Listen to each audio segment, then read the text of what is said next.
Daily. Taste the Daily. Cinema director Rajamouli దేవుడి పేరుతో డబ్బులు సంపాదించి దేవుడిపై నమ్మకం లేదనడం విడ్డూరంగా ఉందని బీజేపీ నాయకురాలు మాధవీలత అన్నారు. వారణాసి సినిమా ట్రైలర్ విడుదల సమయంలో రాజమౌళి వ్యాఖ్యలను ఆమె అభ్యంతరం వ్యక్తం చేశారు. సమాజంలో చేతి వృత్తుల వాళ్లు, డాక్టర్లు సర్జికల్ మెటీరియల్ ను దైవంగానే భావిస్తారనే విషయాన్ని గుర్తుంచుకోవాలన్నారు. రాజమౌళి గారు, మీకు ఇబ్బంది కలిగింది, మీ వీడియో రకరకాల చోట్లకి ఏదో ఇబ్బందులు కలిగి మీరు రిలీజ్ చేయలేకపోయారు.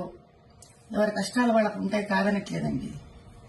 కానీ ఆంజనేయ స్వామి వెనకుండి నడిపిస్తాడు అని మీ నాన్నగారు అన్నారు. అది ఇప్పుడు భావ్యంగా అనిపించట్లేదు మీకు అన్నారు కదా. పోనీ బాహుబలి సినిమాలో కోట్లు సంపాదించారు కదండి, శివలింగాన్ని ఎత్తిపించి పాపం ప్రభాస్ గారితో. అప్పుడేమన్నా శివుడి మీద ఏమైనా దానకం చదివారా మీరేమన్నా?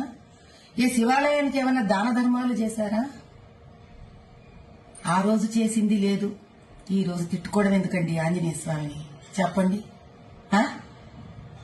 కుల వృత్తిలో వ్యక్తులు అంటే కుమ్మరివాడు ఆ కుమ్మరి వస్తువులని, కంసాలివాడు తన కంసాలి వస్తువుని, డాక్టర్ తాను సర్జరీలో వాడే సర్జరీ వస్తువులని, వీటినన్నిటినీ దైవంగా భావిస్తారండి.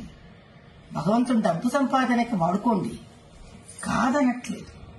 కనీసం డబ్బు సంపాదనకి ఉపయోగపడ్డాడు భగవంతుడు అని ఆయన పట్ల ఒక గౌరవం ఉంచడం మీలాంటి వాళ్ళకి, మాలాంటి వాళ్ళకి, మనందరికీ సామాజిక స్ఫూర్తిగా ఉండాలి.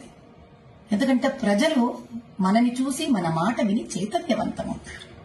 అంత బేలలాగా మీరు ఎవరో ఏదో షాట్లు మీకు కొట్టేశారు కాబట్టి మీకు ఆంజనేయ స్వామి వెనక లేడని మీరు భావించడం, ఆ తర్వాత వెంటనే సమస్య తీరిపోగానే చిన్నపిల్లలాగా వేసేసుకోవడం ఇంకా నిలకడెక్కడుంది రాజమౌళి గారు? మీ అంత పెద్ద మనిషికి కూడా రాజమౌళి